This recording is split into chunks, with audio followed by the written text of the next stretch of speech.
Welcome once again to the S.E.M podcast. I am your host tonight, Zach Hewlett, and tonight we're joined by our friend Landon Wells. Landon, it's nice to have you.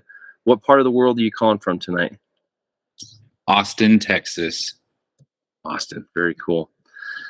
And as Landon and I were talking before we started this recording, Landon hasn't listened to the podcast, so he's got some catching up to do, which is fine. But just to remind him, our format is we talk about what life was like in your anticipation of getting a mission call, going to Scotland. Then we'll jump over the mission since you've been home and catch up on what you've been up to since then. Then we'll go back through the mission and reminisce on areas, companions, and any memories you have there. So, Landon, I'll turn the time to you. And if you need any additional help throughout it, just let me know. Okay. Oh, boy. Well, I did look at some of your previous guests that you had, to make sure this wasn't some, scam or something when you reached out. And I didn't go too far down the list, but I saw Sarah Ott, I think. Yep. I mean, a couple other people that you'd interviewed recently. So I was like, okay, this guy's legit. I appreciate that verification. You got to with Facebook these days. I get it. Yeah, definitely. Well, so I served in the S.E.M. July 2007 to July 2009. President Frederick was the mission president, so I'm sure people have talked about him. And when I got there, I got there when he was a year in, so he left the day that I left. Okay. Wow. Yeah, so right about the same time. So it was everyone was like, "Oh, there goes the Fredericks," but who cares about Elder Wells? Oh no, the Fredericks. And yeah, they were awesome. I'm sure I'll talk more about them. But if you asked a little bit about before the mission, I grew up in Alpine, Utah. And I went to BYU for a year. I'd always knew I was going to go on a mission. And I always wanted to go international. I had this thing, I just want to cross an ocean. Sure. Yeah. If I was going to do this thing, it was I want to get my money's worth and, go somewhere cool in the world. I know there was a time before my mission that I had a screensaver on my laptop of Scotland, just because I thought, this was months and months before I got my mission call. I think I had a dream one time of in the Highlands. I love the movie Braveheart, so nice. I already had a little bit of affinity for Scotland before I got the call, and when I got it, I was over the moon. I remember blacking out as I was reading my mission call. Nice. I love it. Go with tunnel vision. I've been looking forward to it my whole life. And what else was different about the time? Then did a year at BYU. A lot of people probably can relate to that, that experience. And went over for the 12 days at Preston, England, MTC, and I guess one of the most memorable things. I was really glad to get out of the MTC like that. I don't know how people did 6 weeks in it. It's crazy to me. Don't really remember much from the MTC. It felt more like a frat house. Dudes were passing letters to the sister missionaries underneath the doorways. Some of my closest friends I think I made were from the MTC. But I was glad to get out, and I remember getting off the train in Edinburgh and bagpipes were playing. I got there at the festival in August. You remember what that's called? Oh yeah. I'm remembering now the name of it, and it's the Tattoo. Yeah, you have the Edinburgh Tattoo, but it's part of another festival that's there on not Princess Street, on the Royal Mile. But yeah, I know exactly what you're talking about. Yeah, so that was pretty wild. Getting off that train and hearing bagpipes and the smell of the distilleries, Oh or yeah, you definitely. know what I'm talking about. Exactly. Hey, Yeah, I was just gonna tell, like, leading up to it, how much more do you want me to get into my mission? yeah, I mean, before we get too far into the mission, let's talk about life since you've been home. So you got home in July of 2009. What have you been up to since you got home?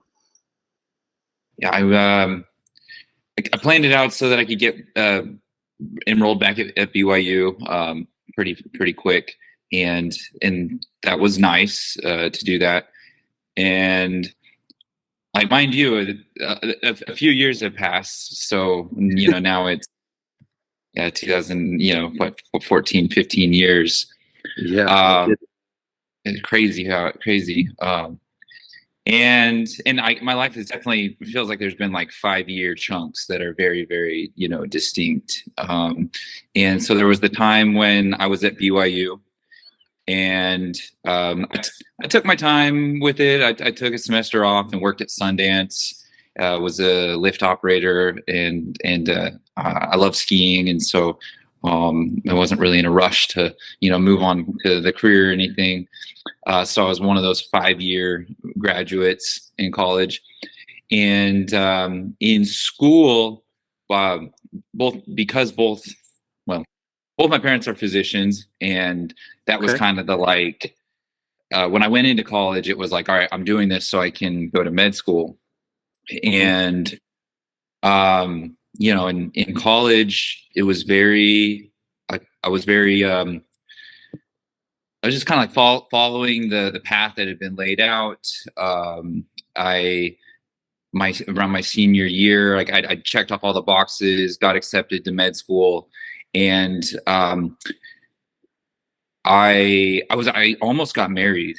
Like, I had a ring and everything, and Wow. Okay. yeah, yeah. And I dated the girl for 2 years. She was really nice. Um, I think I would have had a very happy life with her. Um, but something in me just didn't feel aligned, to that. Hmm. Um, and so I'm glad I didn't, because looking back, like, um, then it might have been a life that I wouldn't have been, like, happy with, and I would have regretted. And I actually um, didn't end up going to med school, didn't marry that girl. Um, I, thought, like, okay, I graduated. Now what? And it was actually pretty tough, because a guy with just an exercise science degree and pre med, I thought, like, the world was just going to open up, you know, Sure. Yeah. the this amazing salary, or like jobs were going to accept me, and like, here I am, like, where, ready for the world. And that really wasn't the case. Like, all right, like, okay, I got a network, so like I network, and then I found a job, and it paid $16 an hour, and then I realized that you just can't make it in the world, Sure. making Oh man. make, making that kind of money. And so then, and I had to get out of Provo, because nobody should be, in my opinion, in Provo and single and graduated from BYU. Well I think said. you just rot or something, or just become, like, kind of insane from the people I see.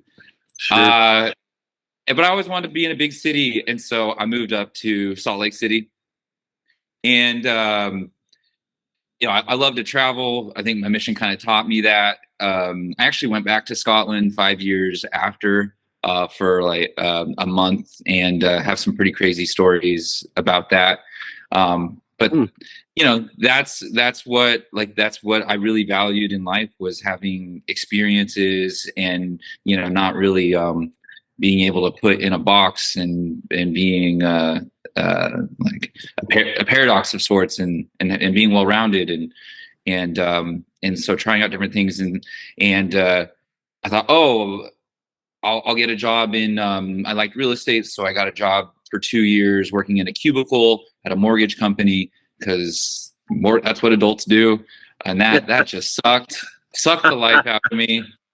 Oh man. Um, Yeah, and that's all while I was living in Salt Lake, and then I thought, oh, okay, I'll get into sales. I went into financial sales. Was a dead man walking with a, dead man walking with no support. So I learned that like sales roles can be tough too, and then from the restaurant out in Utah, I just I had a really great social circle. I worked in coffee shops. I worked in ski shops. I worked at climbing gyms. So I wasn't really going anywhere, but I had a really, really good time doing it, and I had really great friends. And that was a really special time in my life.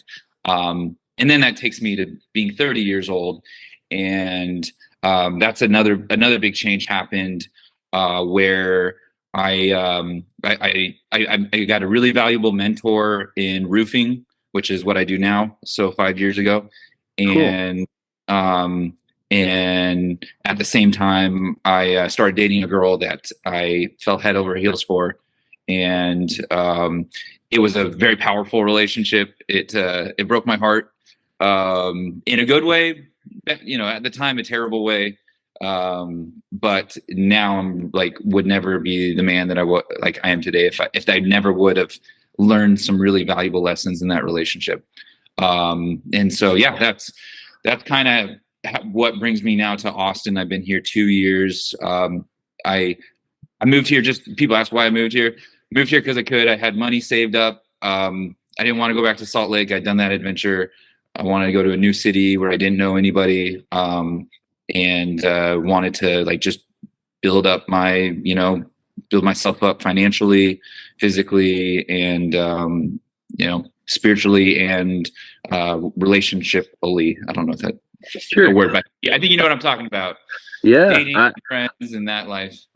Yeah, I can appreciate that for sure. I mean, and Austin's a nice growing city, a very, very rapidly growing city, and I'm sure the cost of living is nowhere near what it was in Salt Lake when you moved there, right? It's pretty high here. Yeah, pretty high. But I don't know. I've come to terms that everything's going to be expensive, and I've just got to risk it, like, go all in. Yeah, I appreciate that. That's awesome. Well, cool. So take us back now to, start of your mission, got to Edinburgh and the mission home, and kind of just take us through areas, companions, and some of your memories from serving in Scotland. Yeah. Okay. Yeah, I got there. Let's see.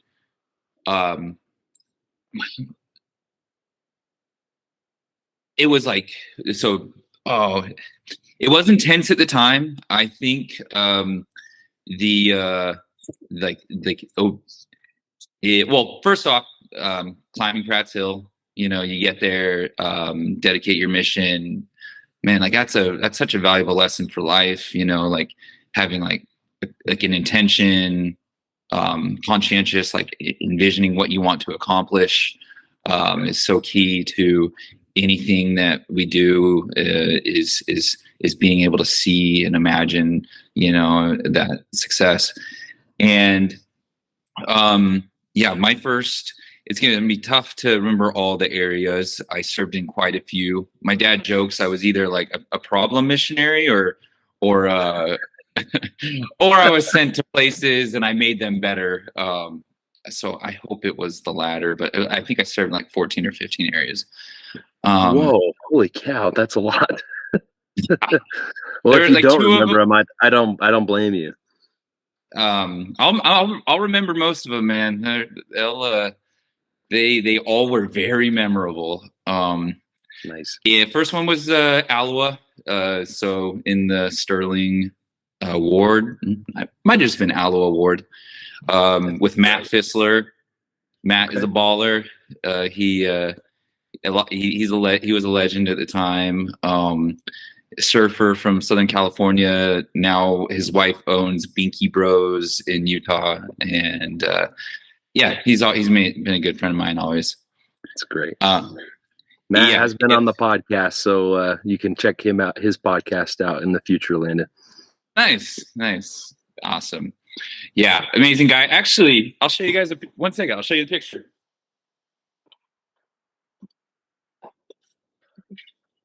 God, you're gonna love this. I don't hold on to that many pictures. You see that? Yeah, I can see it. Talk us through who's in the photo. So that's me on the right, or yeah, the shorter one, and Matt is in the red beanie. That's amazing. And The I fact can't. Yeah. I was just gonna say the fact that you have a picture on hand of you and Matt is amazing. That's so cool. Yeah. Yeah. Actually, I have one with me and Elder Bockham, I think, over there too. Cool. Love it. Yeah, Matt was great. Super stud missionary. I think, like that probably I credit a lot of what, my mission was to, to him, to having a good trainer. Like the way I was trained was like obedience is cool. The craziest thing we ever did, I think, was like there was a day at 9:30 p.m. Like, we'd gotten ready for bed. We live in the upstairs flat of Alua, and we left the apartment and snuck out to go get chocolate cake at 9:30. We're like, That's amazing. we're breaking the rules. Chocolate cake. I love it. That's a great story. Yeah. So I got chocolate cake. So for better or worse, now, then from then on out, it was like, what? So and so went across the area boundaries to watch a movie? Like, what? Like, it was the way I was raised, man. That's so funny. I love it. Matt's awesome, and I'm sure he trained you up well. That's cool. Yeah, so it was good. A little bit more about the time with Matt is he hadn't had any baptisms at the time. Scotland's tough.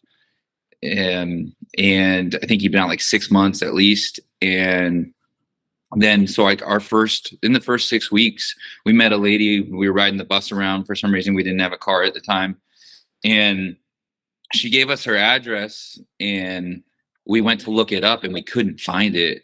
And it was like one of those people you meet on a bus and you're like, no, she was the elect. Yeah. She had a halo. And gosh, like it was one of those things where we had written down like Cumbernauld Street and there was no Cumbernauld Street. And then we look in the map like 3 days later and we're like, oh, there's Barnabald Street. Let's go try that out. And so then we go there, we didn't we weren't there for the appointment we'd set. And yeah, we found her, and we had just, written down, couldn't understand the dodgy accents. That's amazing.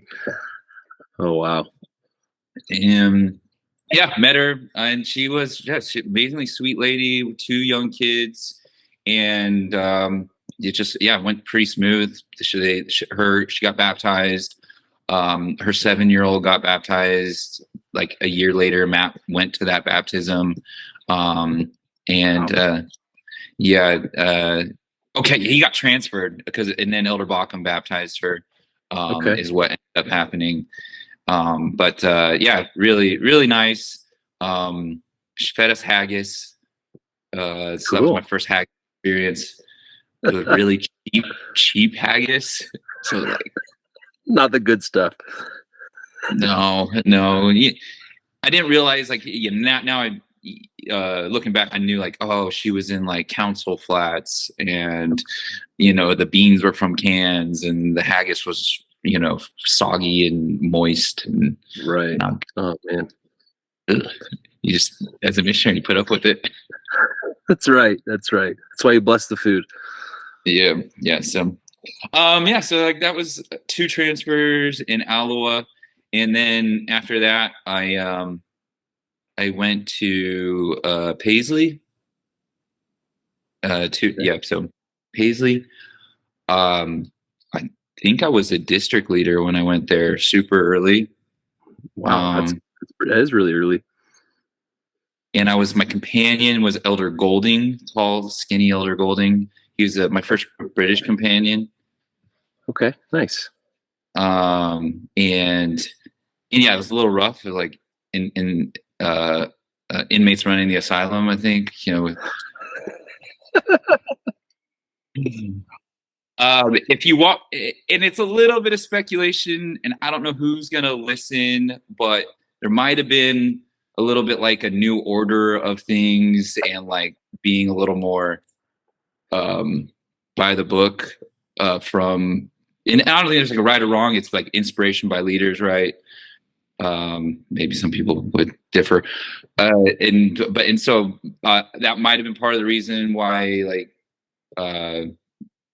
because I didn't know anything but what Elder Fissler and Elder Bauckham had taught me, and so I got to Paisley, and it was older missionaries who I was leading, which I was like felt a lot of pressure with that. Guys who were a year in, 18 months in. Yeah, that would be tough. That would be challenging for sure. Was this in the midst of the Hammer Time period as well? I think Hammer Time was like Elder Stringfellow. Who else was there? Elder tall guy from like North Utah. Quinn Coford. Yeah. He was in my, I like that guy. I've run into it a couple times. Nice. It was a little, I don't think I ever like was negatively affected by Hammer Time, or I think that might have been like in the first year of President Frederick. So now when I'm there, it just felt like it was like White Handbook time. Okay, yeah. The culture had shifted, I'm sure, quite a bit. Because I was there the last 6 months of my mission was the first 6 months of President Sister Frederick. And then from what I understood, the 6 months directly after was pretty intense Hammer Time, where everyone was kind of getting themselves right and on the straight and narrow, and aligning themselves very, very heavily with the White Handbook. And so you probably got the benefit of the doubt, because that 6 months was a little bit testy from what I understand in the mission, from January to July of 2007. So I mean, I'm sure ultimately you just got the best parts of the refinement of the mission at that point. Yeah, it does seem like that. And I mean, it's a tough, like, that's gotta be a tough thing to go through, like, as missionaries, and I'm sure it happens in lots of missions. And I mean, I'm glad, from my mission, we worked hard. I learned a lot about running a business, with the key indicators, and then I got to see success too. I think, right. There's like 18 people that got baptized. I still had that in my, preach my gospel, all those lines filled out, maybe cool. 80%. Yeah. So Paisley was good. It's probably tough to kind of remember some things there. I guess Elder Golding did get Glasgow kissed in a high rise, which I was like, what am I going to tell on this? So we got headbutted. That was scary. My gosh. Yeah. Like, as you were doing a door approach or something? How did that take place? Man, isn't that funny how, like, anyone who's been there, you just get sucked back to these high rises. Like, everybody you contact is like, sure, come and preach me the gospel. And you go up in the high rise, and there's like, there's little missionary cards everywhere, and it's like, oh no. Oh, yeah, it's a little bit scary even to close your eyes and imagine being in those high rises sometimes, for sure. Yeah, we were up in one. We went inside, and I think it was just like 2 girls there, so probably shouldn't have been inside. Someone rang the buzzer. A guy came up, comes through the door, and I think he was just like, one too many. I forgot the beers they drink over there, but yeah, Buckfast. Yeah, that's it. That's right. Cheap beer. That's cheap right. beer for the Neds. That's amazing. And it was in rough parts. So that happened, and luckily we got out. It was definitely scary at the time, but we were okay. Paisley's pretty rough, and I'd heard of missionaries like been stabbed 10 years before or something in there. So, yeah. There are quite a few stories that have happened in and around that Paisley area for sure. Yeah, great people there. Like people will know the McKechnie's. I think McKechnie's in Paisley. A lady we baptized there was actually walking by the McKechnie's while we were inside, and it was one of those like kind of like cheesy moments of like, we'll go contact her, and we like ran outside their house as the lady was walking by, and hey, come inside. We need to get a joint teach. Otherwise, our zone leaders are going to kill us. That's amazing. Hey, she got baptized. So, hey, that's a bold move. I'm sure I never would have left the couch. I would have been like, missed it. Sorry. Carry on the next one. Yeah. That's great. Yeah. I hope I'm not going too slow. Or no, you're good. All right. Might have had a little stop in like Paisley too with Elder Monteith, who's in Pleasant Grove. But don't really remember that too well. And then I was up in Knightswood, in Glasgow zone. So Glasgow was like, they were always the top of the leaderboard in numbers, I remember. So like they were just crushing it in Glasgow. And I went there. My companion was Elder Farley, so an English guy. Yeah. And then when Elder Farley left, I think I got Elder from Albania, Elder Alushai. That just came out of nowhere. That's crazy. Yeah, that's awesome. From Albania. We've heard his name a few times, and he's one that we would love to track down at some point in the future. Yeah, I bet that'd be a good one. You get a lot of like, I can't remember, challenges or things. And that was an interesting time. They had just baptized Heather Mullen. Elder Farley was really stoked about that. He's a really sweet guy. I think he's in Nottingham or something. And it was kind of a tough time too. Like I went from like district leader to just not anything, and I felt like I had like messed something up or failed. The status of like roles and things. And sure. Oh! Hey, and it was like halfway through my mission, so it was just a tough time a little bit. I don't know if we had like any baptisms. But I did love Glasgow. It's a really cool city. It is an incredible city. Yeah. So that was Glasgow. Really good time. I think I just love walking around there and riding the buses or whatever we did. We lived down by the shipyards, close to those. The high flats were scary. Drum Chapel was kind of scary. Not as. Yes. It's another world over there, man. It's another world. Yes, it is. Absolutely true. I guess one like interesting story. I taught this amazing Portuguese family. They taught us or fed us food. They were from like Mozambique, so Portuguese African country. Yeah. And really like close to getting baptized. I think we had a lot of close ones. And then they found out about the law of tithing, and it was one of those like maybe other things. And we showed up for an appointment, and here's your book back. We never want to see you again. Wow. That's an interesting one that I don't think I've ever heard people immediately say, okay, well, you're doing that. See you later. That's a unique principle to say goodbye to. I think at the time we thought like there might have been other, we didn't know about something else they'd read or heard from family or friends. Okay. That would make more sense. Interesting. And then I went to Edinburgh. So like Edinburgh, like while I'd been out a year. And so I was a zone leader there, and I was only there for 6 weeks, and I was with Elder Paternoster. Okay. So I think I lived in this bougie apartment like a mile from the mission home. You know what I'm Nice. talking about? The flats for the missionaries change so often, and so Oh, okay. I try not to think you were in the same flats that I was in, because the likelihood of that happening is slim to zero.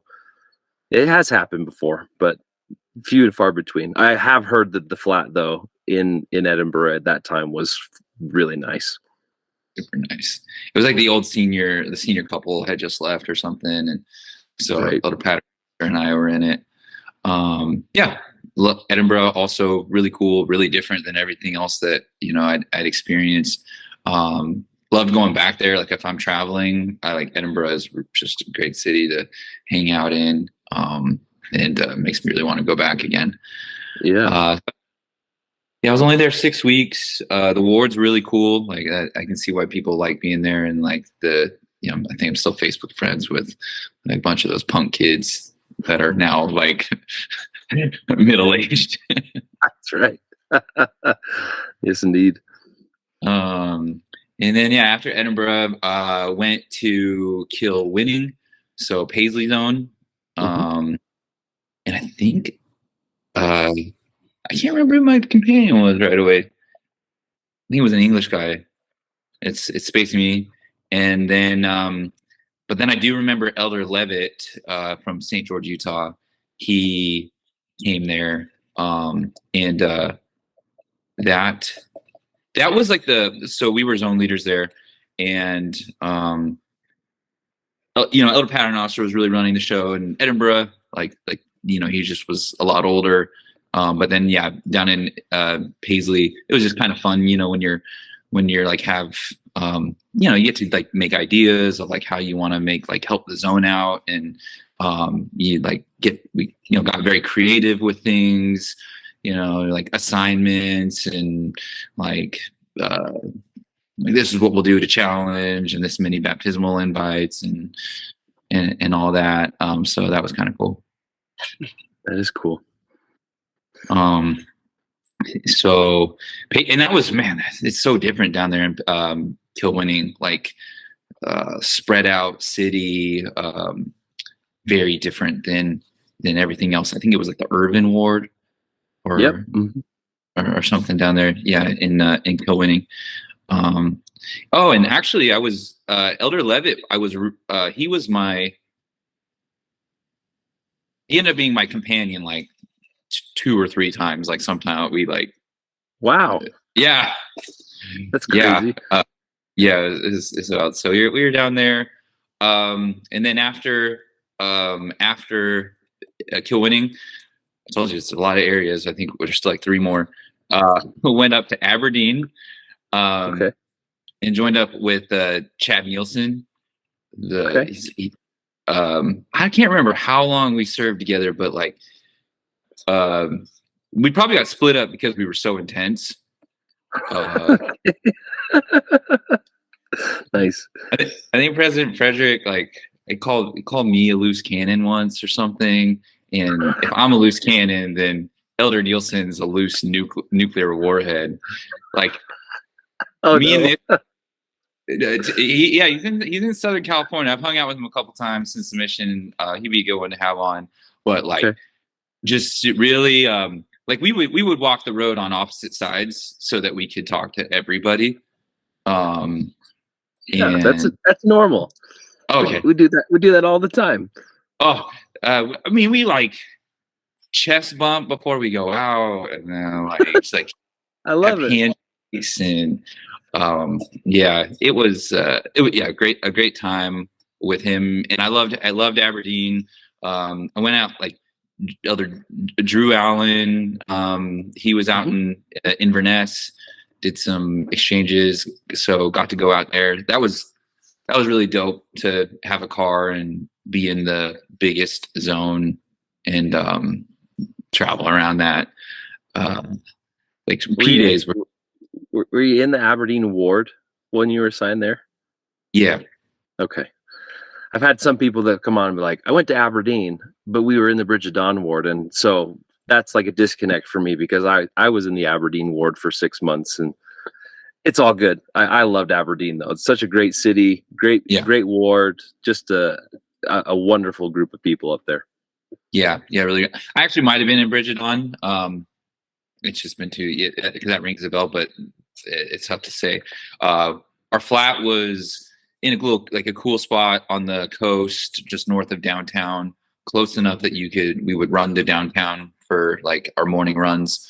And really cool pitch and putt courses right on, like, pay £4 and, go and play pitch and putt on the ocean. That does sound cool. Yeah, it's the Silver City, man, with the granite in the background. It's beautiful. The cliffs of Moore, the fishing villages. It was, like a 2 or 3 hour drive. You could go north and then hit the ocean of like, I don't know if it was like Banff or some weird name. You go up, because I served up there too. You get Peterhead, which is the Peterhead, as they say, the most easternly portion of Scotland, and you can get up along to Fraserburgh and Banff and a whole bunch of areas along the coast up there. It's really pretty. Mm-hmm. Yeah, really good, great spot. One of the converts who really stuck out was in Aberdeen. Don't remember quite how we met her. I think probably at a bus stop. But she was probably on methadone at the time, and she looked the part too. But also at Tufts, like, like going into her, like her flat and teaching her, and then going back for the second lesson and like seeing how she had done the assignments and like had highlighted the Book of Mormon and like was super happy. Just like one of those moments where you're like, this is how what I'm doing transforms, and changes people's lives. And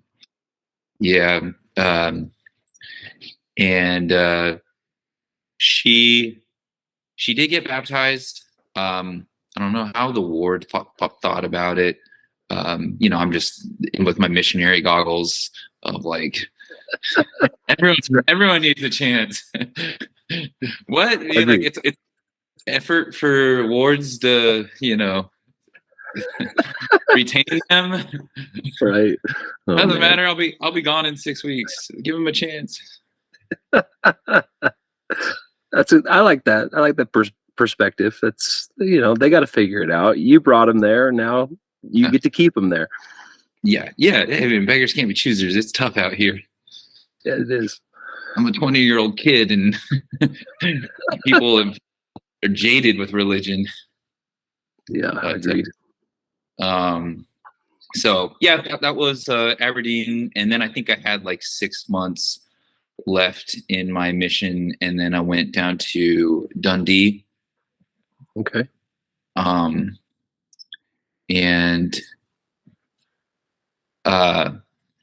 in Dundee, man, I might have started getting a little bit like, okay, home is coming up. Let's see. I was a zone leader there. So I was a zone leader in Dundee, Aberdeen, and Paisley, and Edinburgh. Just didn't do Glasgow. I started working out a bunch. Mm-hmm. Had to lose the munchie box weight that I put on from Glasgow and Paisley. The munchie box. That's great. Oh man, those things are so good. You had like the pita bread underneath the whole box with the chicken pakora and like the chili sauce and the gyro meat and the chips, and the vegetable pakora. What a terrible, terrible invention.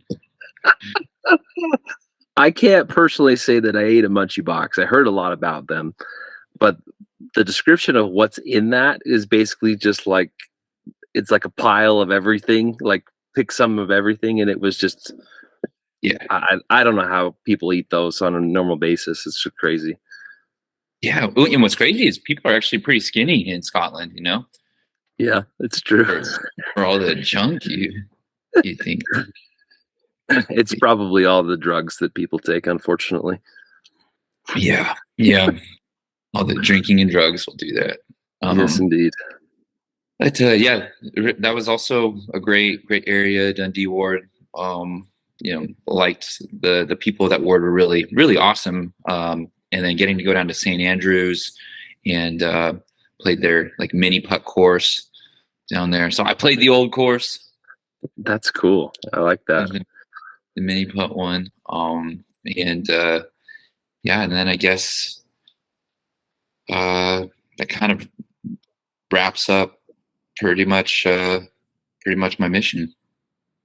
Do you remember who your companions were in Dundee? Put you on the spot. Oh, Elder Ruche. Oh yeah, Cody Ruche. Mm-hmm. And oh God, it would kill me. I can't. It'll probably come to me in a dream. You'll have to just send me a message when the names come back to you. Yeah. But that's awesome. Yeah. So you finished out your mission in Dundee at that point. Yes.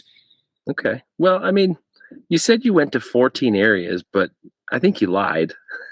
How many did I list? You got 1, 2, 3, 4, 5, 6. I got 7. So you were halfway there. Okay, I'm missing. I'm missing like some quick stops, like because when I wrote them down, like I did some like 6.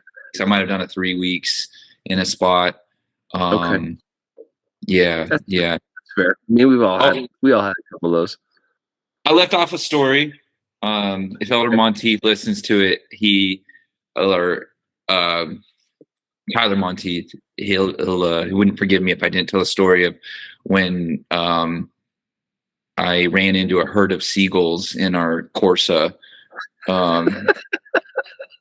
in Paisley. He was coming over like one of those hilly roads, and you're in that little like hatchback, and you're just like, you think you're an F1 driver, and he sees a herd of seagulls, and he's like, 100 points for each one you hit, and like I like ha ha ha, and I speed up and just come over the crest, and I don't know how many I killed that day. I do know there's feathers everywhere, I'm sure. Yeah, one was like wrapped around the side mirror of the car, and I rolled down the window and had to pull it, off of being wrapped around the mirror. And then there's one was definitely dead. It had its wings sticking up out of the grill, so we had to stop, pull it out. That's amazing. We had our joint teach in the car when we hit this herd of seagulls, and so wait, you had a member in the car when you did that? Yeah. Yeah. Oh my gosh, that's too funny. What's up? Hello, Jack. It's good to see you. So yeah, that's the 2 years. Man, that's awesome. Well, the question that we like to pose, and you were fortunate enough to have the Fredericks as your mission president and mission mom, your entire mission. Do you have any specific memories of them that come to mind as you reminisce on your time with them in the mission in Scotland? Man, they've just had so much love for their own family, for what they were doing, for the missionaries, and just shows you how love really is infinite. And because it seemed like everybody that got to know them, or they were around, they were just like so concerned about them. With President Frederick, I think he taught me a lot about I think just like tenacity and stewardship. He was big on the numbers, but the numbers were people, and the more people that you could help, and through like whatever strategies you were helping them, like bringing them to the gospel and changing their lives. Even when I ran into the Fredericks like 5 years later at their daughter's college soccer game, they just ran up to me and are still like the same people. And so it's definitely very honored that they were the ones leading the helm and being the ones inspired to help out the mission at the time. Yeah, that's pretty cool. And I agree with you. There are some pretty special people, and there was an immense amount of love. And I was fortunate to serve with them for a period of time. I was in leadership with President Frederick, and he cared a great deal about us and our well-being, and beyond anything, just making sure that we found ourselves feeling as if our missionary service was a success. And irregardless of, our numbers were nowhere near what I'm sure they were at your points in your mission, Landon, but it still showed that he cared about, like you said, the progress of the mission and helping people find the gospel in whatever means necessary. And that's really a true testament to both him and his wife. So thank you for sharing that. Well, I know we talked about this before, and you haven't listened to any of our podcast yet, right? Yet? Yeah. But I can tell you right now, Chad Bauckham has been on the podcast. Tyler Monteith's been on the podcast. You mentioned Drew Allen, who's been on the podcast. Quinn Cofert's been on the podcast. So there's a few of them, I'm sure, that will ring a bell as you go through our list of people that we've talked to. And I'm going to put a question to you and ask you, is there anybody in specific that I haven't listed already that you'd like to hear from on the podcast besides Chad Nielsen, who you mentioned? Is there anybody else that you need us to be working on? You should talk to Cody Ruche. Okay. Ed Levitt. Okay. You had Sister Ott. Yep. She had a companion, a sister who married an old buddy. That's her last name's probably Wilson now. I'm not going to remember. Rasmussen. Some English ones. Let's see. There's like Anthony Paternoster. Okay. There is Munden. Sam? Yes. Okay.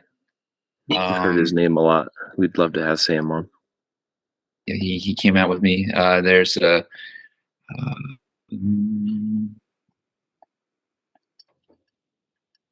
you had Elder Lushai. If we could track him down, we will definitely get him on. That would be a fun one. Who did someone say my name, or just track it down? Oh my gosh! All your companions have mentioned your name, and you've been one of those that's eluded me for the last little bit. But I finally was able to reach out to you, so I'm glad that. I have to admit too, I have this horrible habit of going through lists from A to Z, and the most recent outreach that I've been doing, I started from Z, and so. Yeah. You were one of the choice ones that ended up on our list, and I'm glad that you got back in touch with us and said that you'd be willing to come on, Landon. So thank you. Yeah, man, it's great, amazing. Like so much history in that country, and even like when you reached out, man, I was a little nervous about it. Like talking about it. It's a way different time in my life, I don't have my like camera anymore with the pictures. I don't know where my preach my gospel is, and so it's kind of one of those things that it'll just live in, like a part of me, And there was also, there was a time where I wasn't too spiritual, and after my mission, and I think it's important to like all these parts, that it was really transformative for me, and for everybody, to never like, I don't know, like to there's so many valuable lessons, and where we're at today is the result of a lifetime of experiences. And the more we can I don't know, integrate, honor, be grateful for what God has given us in our life, it's just important to do. So I was excited when you reached out. Yeah, you couldn't have said that better. I completely agree, and that's been one of the things that Jack and I have focused on, is allowing people to realize that, irregardless of where you are now in your life, if you're leading a congregation as a bishop or branch president, or you're not even involved in the church, that doesn't matter to us. What does matter is that those of us who have a level of camaraderie, the brotherhood and sisterhood of serving the people in Scotland, living in that incredible land. I mean, it's got magic to it that those who haven't been there don't understand. And then beyond that, being able to share with one another.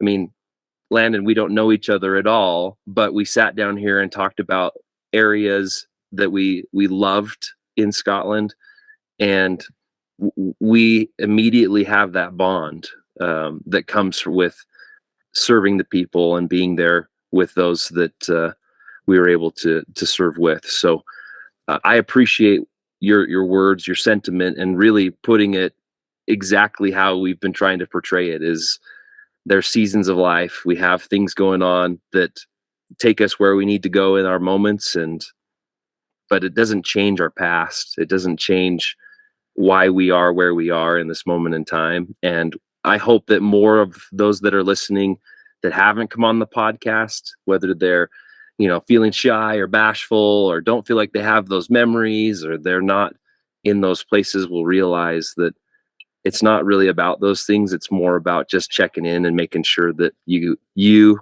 and everybody else knows how much we love you, and that you are valuable to those who served in Scotland. People ask for you by name many times and want to know where you are, what you're up to, and then they know the next time they're in Austin, Texas, that they can look you up and make sure that they can get together with you. Oh yeah, make sure to bring your football cleats. There you go. I love it. That's fantastic. Well, Landon, thank you again for taking time to be with us tonight. We really appreciate it, and hope that when this is published, I'll communicate that with you, that you'll be able to share it, and maybe there'll be some people in your group of friends that see this and say, hey, if Landon did it, I could probably go on there too. I think that'd be awesome. That would be awesome. And I'm really glad I got this experience, and it just makes me excited to be more involved, with the S.E.M. I haven't been, and I really, doing this reminded me how much I love the missionaries that I served with, and the people that I was able to meet in Scotland. I love it. Well, Landon, thank you again. We'll say goodnight to you with a cheerio, and we'll talk more soon. All right. All right. Cheerio, guys. Cheerio, brother. Bye.